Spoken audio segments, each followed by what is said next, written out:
चिंटू और जादुई ब्रश। एक छोटे से गांव में एक नन्हा लड़का रहता था। नाम था चिंटू। चिंटू को बचपन से ही चित्र बनाना बहुत पसंद था। उसका सपना था एक दिन बड़ा कलाकार बनने का, लेकिन उसके पास न तो अच्छे रंग थे, न ब्रश और न ही कोई सीखने वाला। एक दिन वह जंगल में लकड़ी बटोरने गया। वहां उसे एक पुराना चमकदार ब्रश मिला। जैसे ही उसने उस ब्रश से एक फूल बनाया, वह फूल असली बन गया। चिंटू चौंक गया। ये कोई साधारण ब्रश नहीं था, ये था जादुई ब्रश। अब चिंटू ने इससे गांव में सबकी मदद करनी शुरू कर दी। कोई भूखा होता तो वह खाना बनाकर खींच देता, किसी की छत टूटती तो वह नई छत बना देता। देखते ही देखते चिंटू की तारीफ चारों ओर फैल गई। लेकिन गांव का लालची जमींदार यह देखकर जलने लगा। उसने चिंटू को बुलवाया और कहा, मुझे वह ब्रश दे दो, मैं राजा को दूंगा और वह तुम्हें इनाम देगा। चिंटू को शक हुआ। उसने सोचा, अगर यह ब्रश गलत हाथों में गया तो इसका गलत इस्तेमाल हो सकता है। चिंटू ने चाल चली। उसने रात को ब्रश से एक नकली ब्रश बनाया और असली ब्रश को छुपा दिया। जमींदार नकली ब्रश पाकर खुश हो गया, लेकिन जब उसने उससे सोने के सिक्के बनाए तो वे कीचड़ बन गए। गुस्से में आकर जमींदार ने ब्रश फेंक दिया और भाग गया। चिंटू ने गांव के बच्चों को चित्र बनाना सिखाना शुरू कर दिया। वह कहता, जादू ब्रश में नहीं, मेहनत और नियत में होता है। धीरे धीरे चिंटू एक बड़ा कलाकार बन गया। उसका नाम दूर दूर तक फैल गया, लेकिन वह कभी नहीं भूला कि असली ताकत सच्चाई और मेहनत में होती है। सीख, मेहनत और सच्ची नियत ही। एक घने जंगल में एक बच्चा खो गया। उसका नाम था मोगली। जब वह बहुत छोटा था, एक बाघ शेर खान ने उसके माता पिता पर हमला किया। मोगली किसी तरह बच गया और उसे भेड़ियों के झुंड ने गोद ले लिया।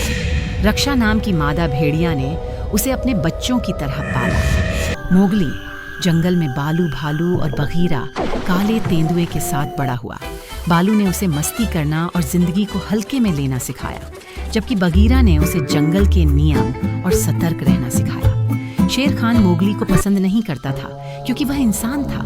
वह मोगली को जंगल से हटाना चाहता था, लेकिन मोगली ने अपने साहस, चतुराई और दोस्तों की मदद से शेर खान का सामना किया।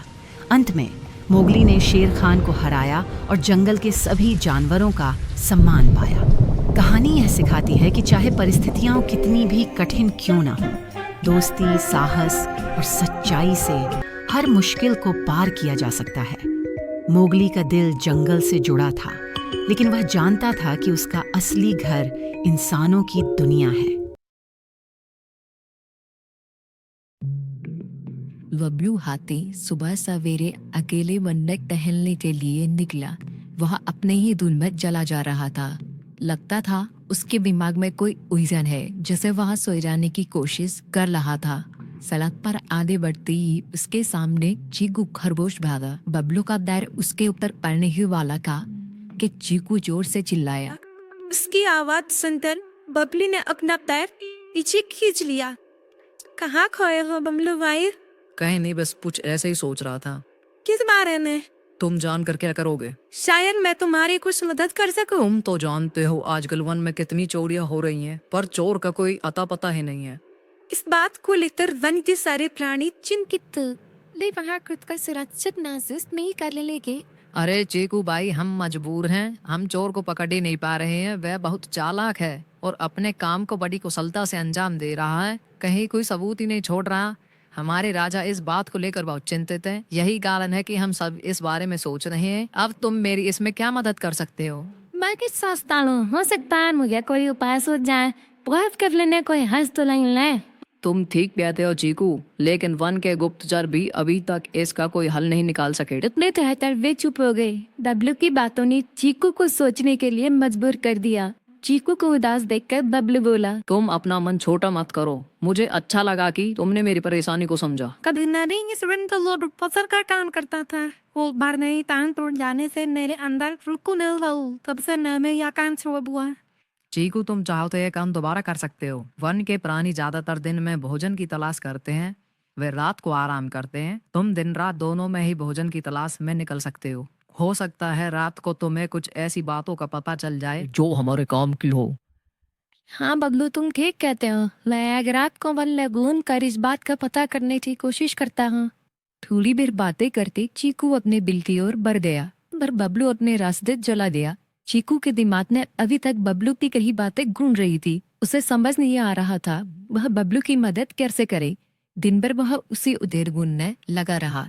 शाम होते ही चीकू कुछ सोच में लगा और वह चुपचाप बिल से बाहर निकल आया। चीकू की पत्नी ने देखा तो बोली, इस समय कहाँ जा रहे हो? बाहर खतरा है। खतरा तो सुबह ही रहता है, लेकिन खतरों से डर कर हाल भूखे तो नहीं मर सकते। ले बाहर घूम कर आता हूँ। इतना कहकर चीकू रात को बिल से बाहर निकल आया। कुछ दूर जाकर उसकी नजर बंकू उल्लू पर पड़ी, जो कुछ ही दूरी पर था।